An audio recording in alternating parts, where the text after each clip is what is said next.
This is the Ebon Hawk podcast. Spoiler alert for the Knights of the Old Republic series and the Star Wars films and TV shows.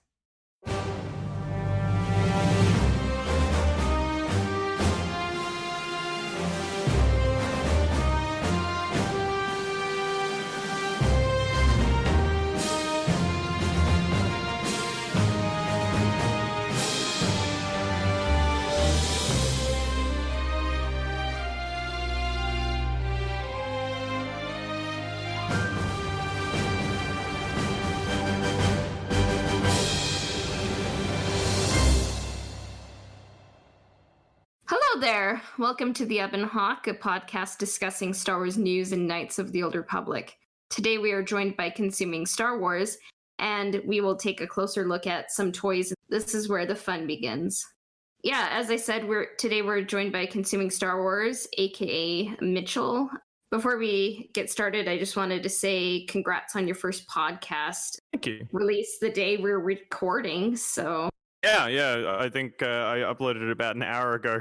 I was like, man, this is so good. First episode and some killer podcast art. So I'm looking forward to your future episodes. Yeah. Thanks. I'd love to talk to you guys at some point on that as well. Yeah, that'd be great. One thing I just wanted to know is how did you come to love Star Wars? Well, initially, I was introduced to Star Wars by a friend of mine in primary school. So when I was about, 8 or something or other like that, we watched the original trilogy, the special editions on his VHS, and he was sort of into the books as well. And so he was sort of reading the books, and I wasn't much of a reader at the time, but I certainly really liked the movies.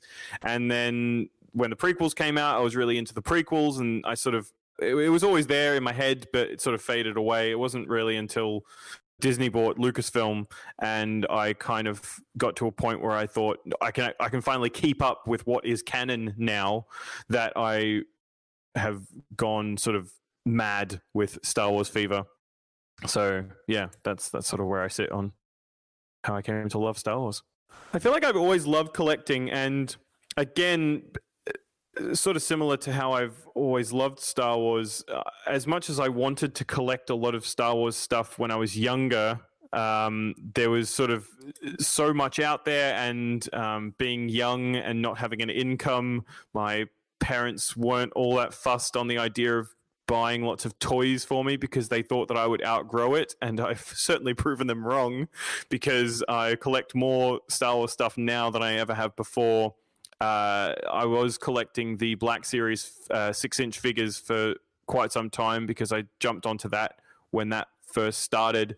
I recently sold a lot of my Black Series figures to upgrade to Hot Toys. So most of my collecting is the sort of original story, so novels and comics and Hot Toys. Do you remember what your first Star Wars item you had was?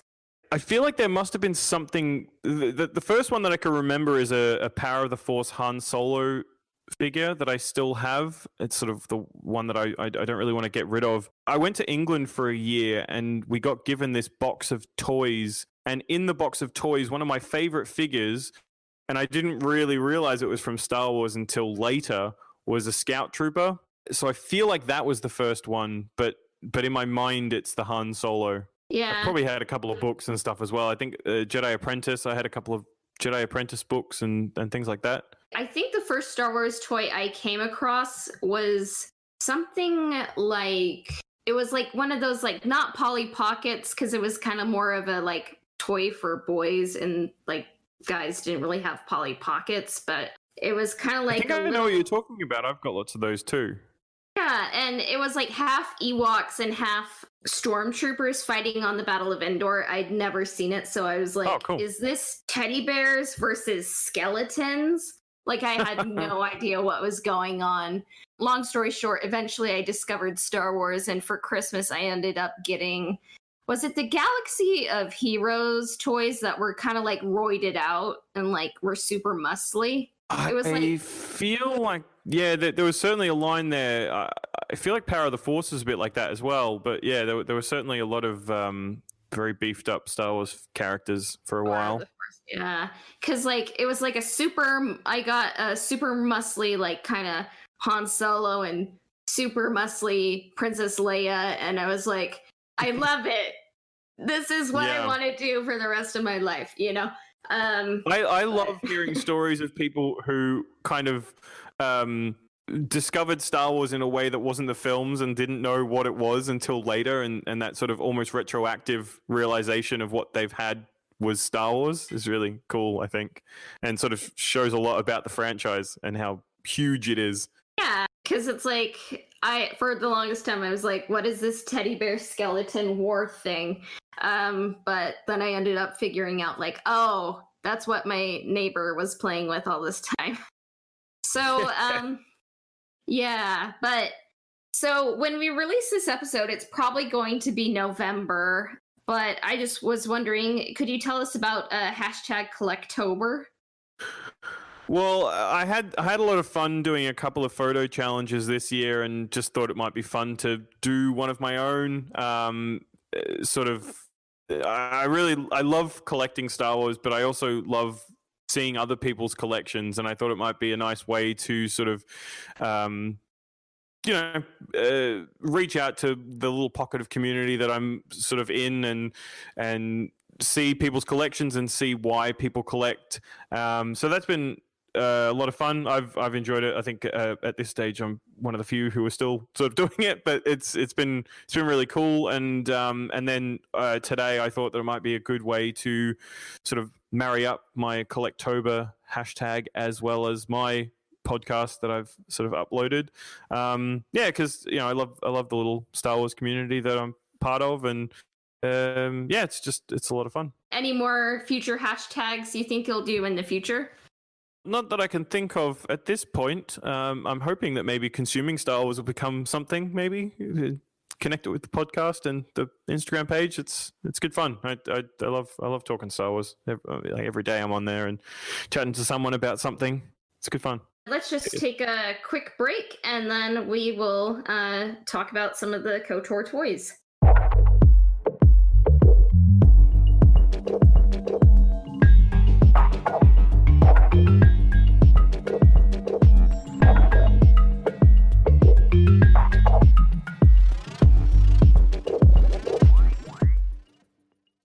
The first KOTOR toy we wanted to talk about that was the Star Wars The Black Series Bastila Shan figure.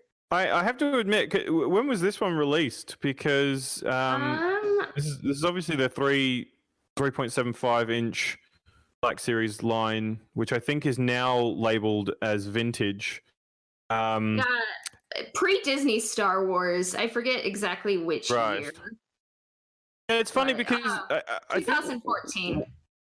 One of the reasons I really got into the Black Series 6-inch figures was because being just that little bit bigger, the details were just that little bit better. Granted, you still had a bunch of figures like the Princess Leia, a few of the Princess Leia figures that where the face was just a bit funny, as well as a few of the Lukes. Generally, anything that wasn't an alien or a robot or a droid, rather, just sort of looked a bit funny. And I think that it shows a little bit on these three-quarter figures as well.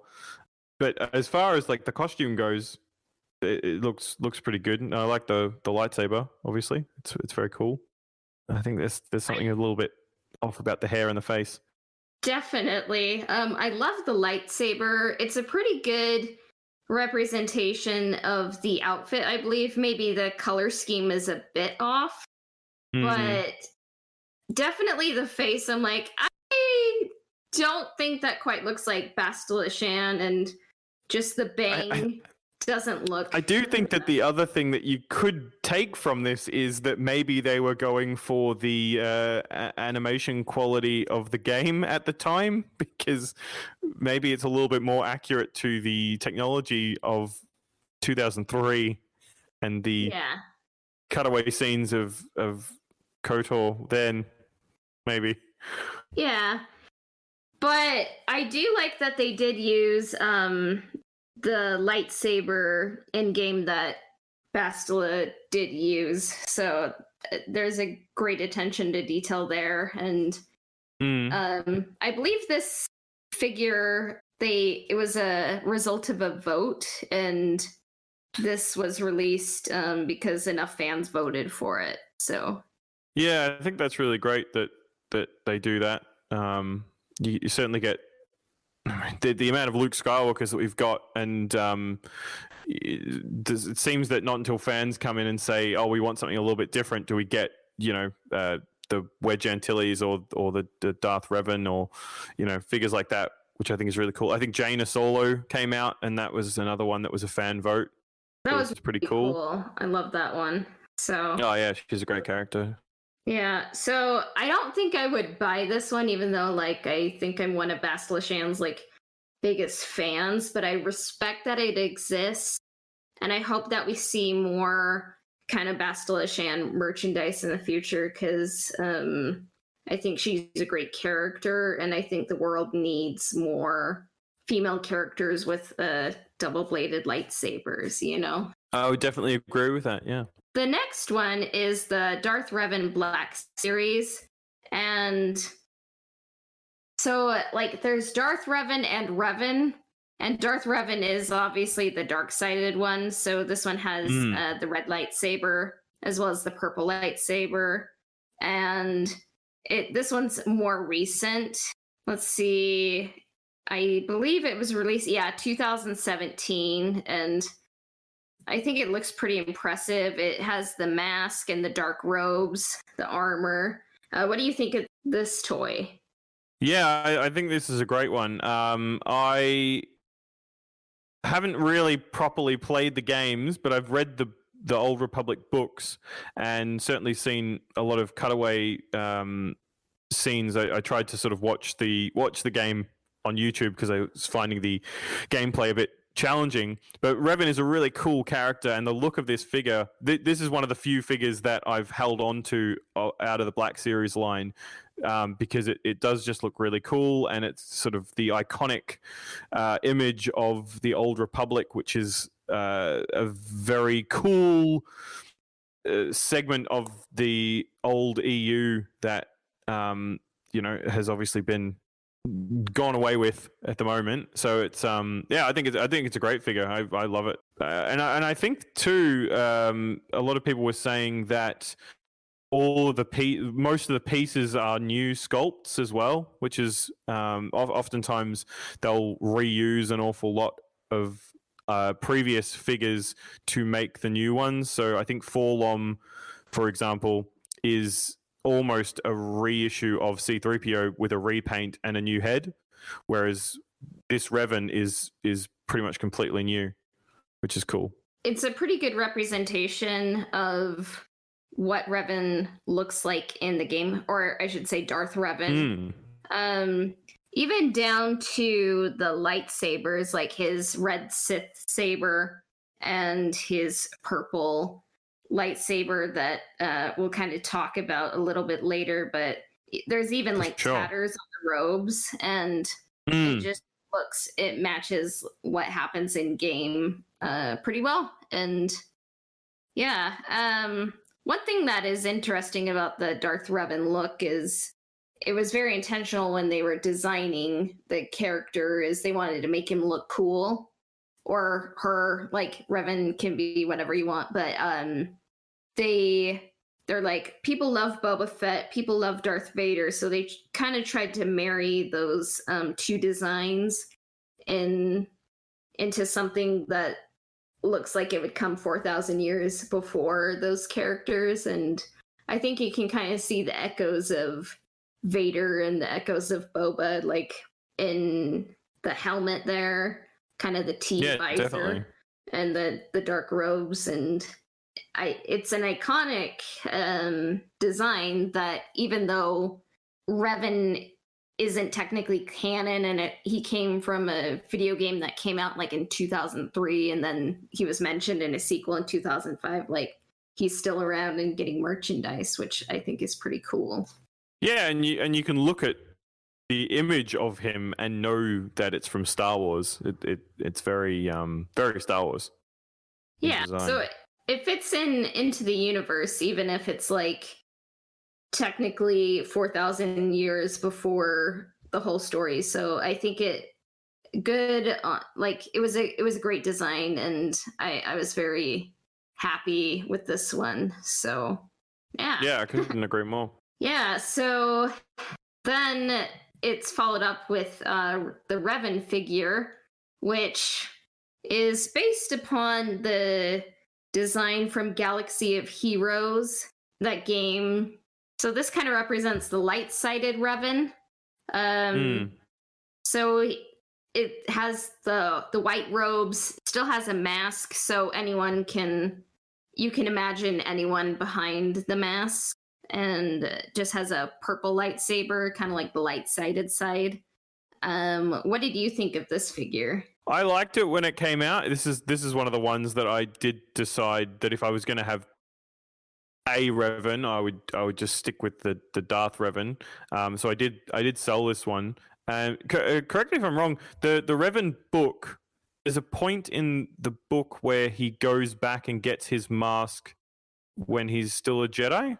And I mean, from what I've gathered, this is sort of how I imagined he would have looked at the end of that book. So, when he was a Jedi at the beginning of the Mandalorian Wars, there was a Mandalorian woman who stood up to Mandalore and said, "I don't want to do genocide," and Mandalore killed her. And he was like, "I'm going to honor this woman's sacrifice. And until the Mandalorian Wars are over, I'm not taking off this mask." And so he would always wear it. And even after the Mandalorian Wars, when he was like a Sith, he still wore it. And then the events of KOTOR happen. And then in the Revan novel, after his identity was reprogrammed, Bastila never mentioned like, "Oh, hey, I kind of kept your mask all this time." And then when the protagonist of Knights of the Old Republic 2 goes to Bastila to get some more information to find Revan, Bastila says, "This is his mask. It probably has connections to like his dark time as the Lord of the Sith, but I don't care. I just want Revan to have all the answers, and like if it'll bring him back to me, like I don't care what happens, you know." So when the exile found Revan, she's like, "Here's your mask," and he had it again. So that's the kind of long and short story of it, I guess. But cool. I listened to the audiobook of Revan, and that's sort of the only real knowledge that I have of Revan. But being an audiobook, I kind of got distracted now and then. But I remember really enjoying that. Yeah, but I think I kind of prefer this look to I think the white and the brown, the armor kind of has a bronze sheen to it, and I think it contrasts well. And I don't know, maybe I'm just a fan of the light side more than the dark side, but I was like, this is kind of a nice compromise, because like a lot of fans just want to have different opinions of who Revan is. And it's like, in Star Wars games, like the canonical ending is usually like, I think pretty much always just the light side ending. So you have the light side version of Revan with a mask on, so anyone can imagine like themselves as Revan. And then you have the purple saber, so you don't know if Revan is a guardian, a sentinel, or a consular. So yeah, I like this figure. It probably would be very expensive right now, but yeah, it looks like it. Yeah, so I think it came out I think last year, I want to say. Yeah, so, it wasn't too long ago. So it didn't have the date exactly on it, so I'm like, oh, okay, yeah, because I'm pretty sure it came out last year.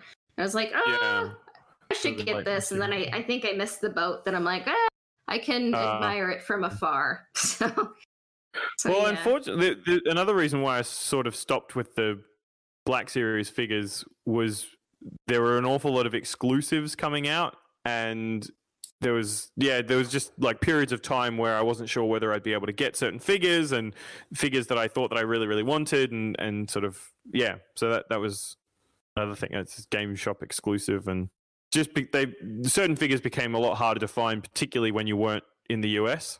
And then I think I forgot to put this one on the script, but would you want to talk about the Darth Nihilus figure? Yeah, that was one that got announced very shortly after I decided to not collect Black Series figures anymore, and it was also one of the ones that I thought would be kind of cool to get anyway. I haven't yet, but I thought it looked kind of cool. A lot of people are saying that one of the annoying things about it is that it's kind of just a Darth Maul figure with a shorter plastic robe, and a new head. But I do think that the mask is very cool. It's a interesting look, and I'm sort of still up and down about whether I would get it or not. But yeah, it does look cool. It just doesn't quite match the Darth Nihilus in the game. And I believe that some fans have mentioned that it kind of shares some of the same sculpt as Darth Maul, just kind of the front robes you can kind of see the details. Yeah. And I believe like some of Darth Vader's sleeves.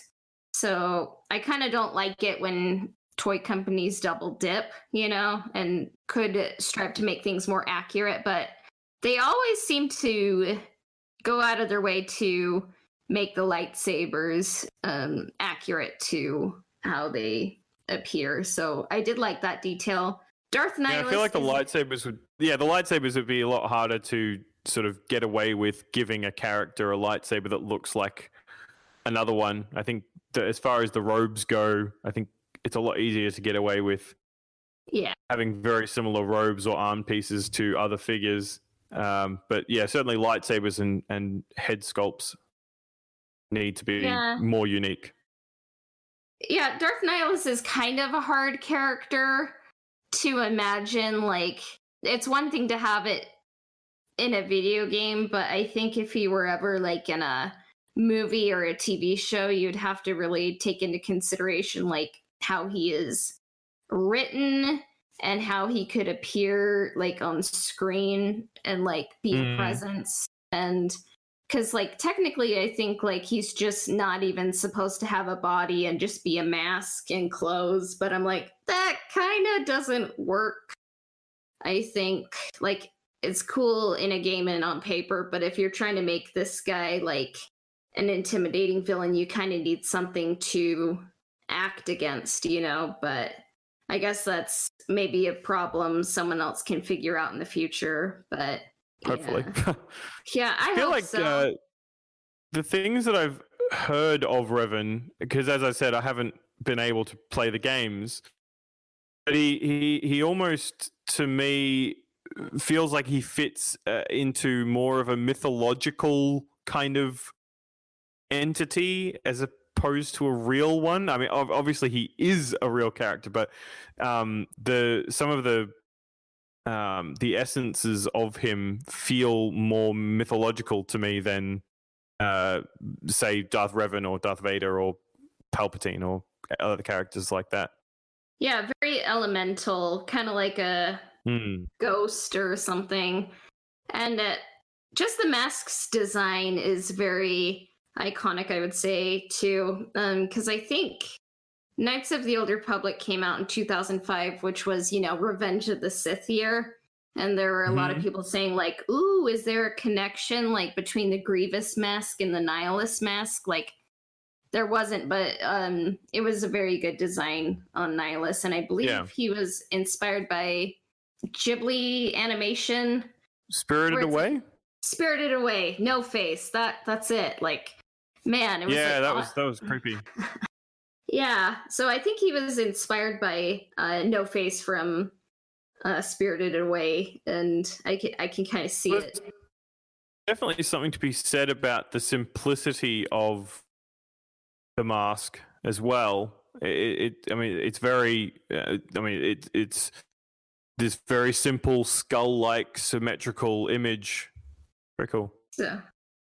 So yeah, maybe in the future they could like have more accurate robes, but it is a good design, and I kind of foresee if they are going to do more KOTOR Funko Pops in the future, I definitely think Darth Nihilus, they would go that direction, because I think the dark-sided masks sell better in Star Wars. At least that's just my take on things. But yeah, who knows?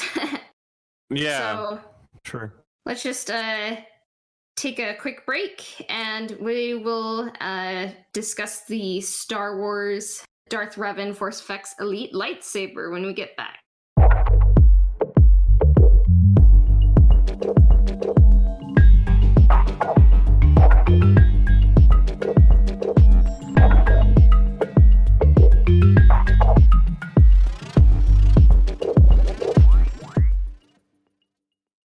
So, what did you think about the Darth Revan Force Effects Elite lightsaber? I was very impressed and surprised that they decided to do it because a lot of the other ones although we've got lightsabers from characters like Kit Fisto as well, so I think Revan has more of a prominent standing in the Star Wars community than Kit Fisto, perhaps. But yeah, I think it's really cool. I think it looks great. The fact that the design of this lightsaber is very different from all of the other Force Effects lightsabers that we've had in the past is really cool. I had a few of them, but I think with storing them and having them on shelves and all that sort of stuff, I did sell a couple of my Force Effects lightsabers. But this one's really interesting. Particularly, we've only had the one other purple lightsaber from the Mace Windu one that we got a few years ago. I'd be interested to see, presumably the blade can be removed, which I think is a big plus when it comes to the Force Effects lightsabers. There are a few that didn't have the removable blade function, which made displaying them a little bit more challenging than those that you can remove the blades. And I think this one looks really, really, really cool. Even the box, when I saw some unboxings, I was like, even that box is pretty cool. But yeah, this is one of the first, I think, or is this the first blade that changes color, like of the Force Effects variety, I believe? And I have a feeling as far as Force Effects goes, that would be the case, yeah. Yeah, because I know that there is the Ahsoka saber that's going to be coming out. I think later this year it's going to change from green to blue. But Ooh. yeah, so that's going to be a cool one when that comes out. But this Revan one, yeah, it looks cool. I think like if I were to fight with it, just the kind of weird trident, kind of Starforge pieces of metal on the side, it would be hard to wield, but it would be cool just to kind of hold and take pictures of. Like, oh yeah, for sure. Yeah, but the red seems a bit more vibrant than the purple, and from what I've seen, the purple seems not as bright and kind of more blue, but it's the first of its kind, so I mean, there's always going to be stumbles, you know, but I think it would just be cool to see more blades that change color. Like maybe one day, like I don't know if the ship has sailed on like Star Wars or Revenge of the Sith, like having like a Force Effects version of Anakin's lightsaber that changes from red to blue, even though it didn't do that in the movie. I just think that would be cool, you know, but I think this is a very beautifully made lightsaber. It looks the part, and from what I hear, it is good to like handle and like display, and you can take the blade off or not, you know. So I dare say one of the challenges with the blade changing colors, and this is something that I noticed in some of the videos talking about the Hot Toys figures, is that to have a light inside the hand, for example, of the Hot Toys figures, but obviously in this case the blade, the hilt, the light being a color would have to be strong enough to get all the way to the top of the blade.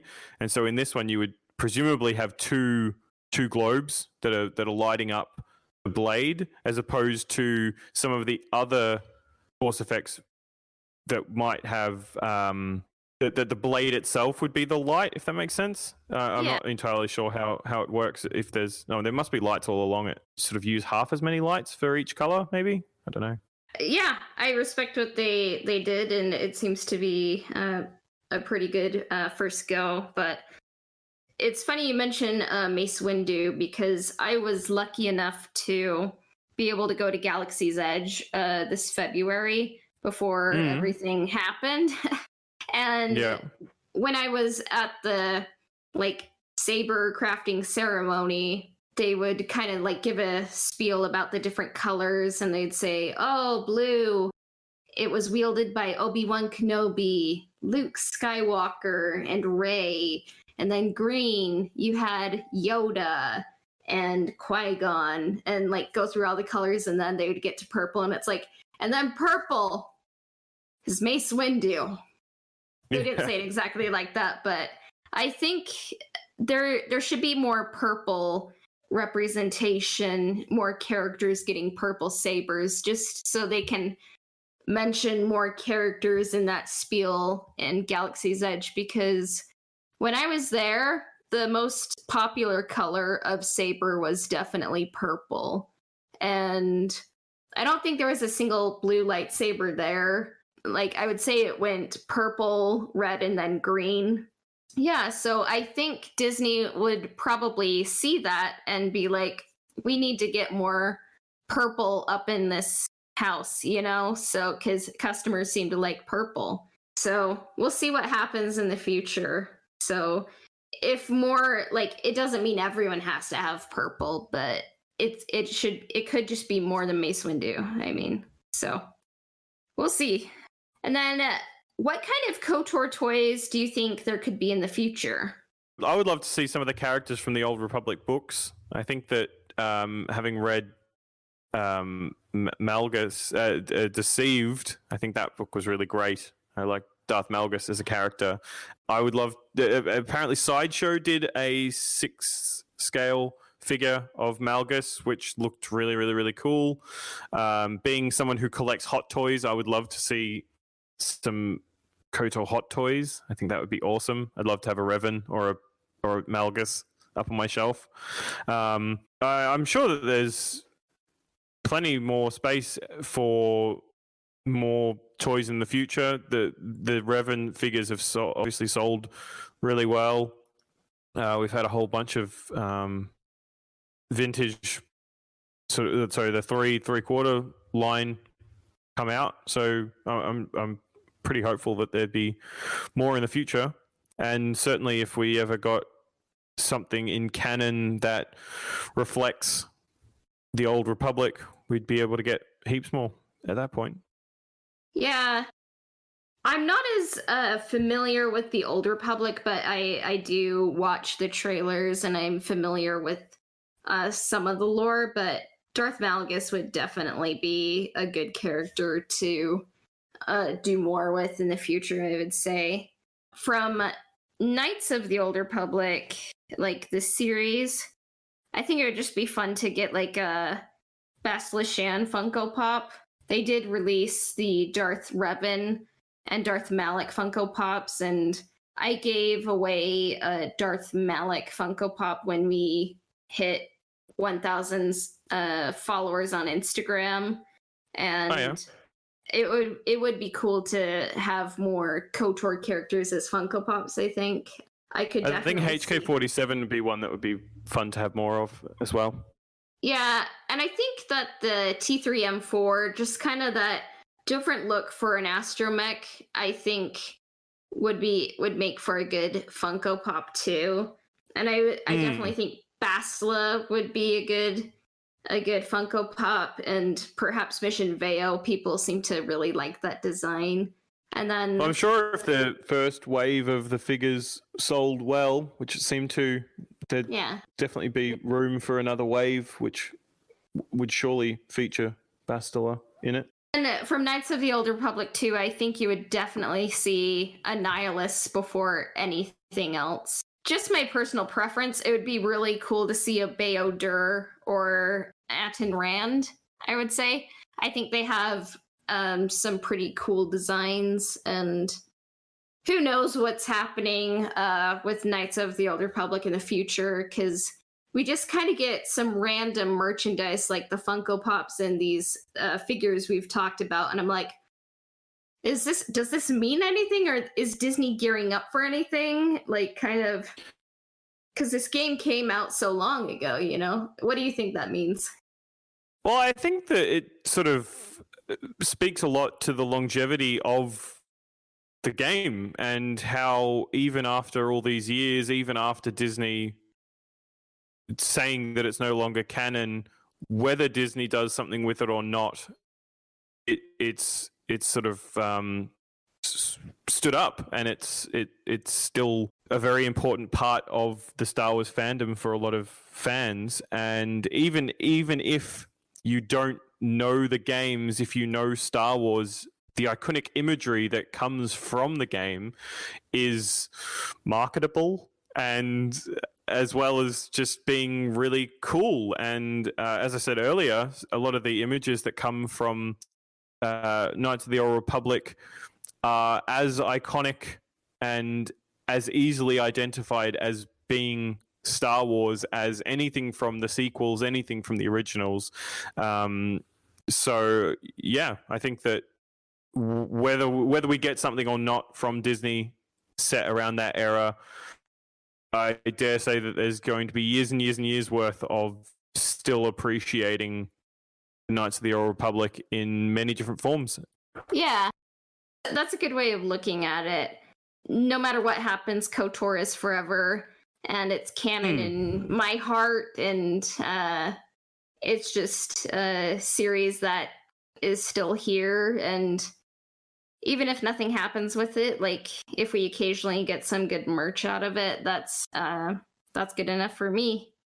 Yeah, and I think that that's the best way to look at it as well, because I'm sure that as we all know, Star Wars can be very divisive amongst the people who like it and don't like it, as well as those who do like it.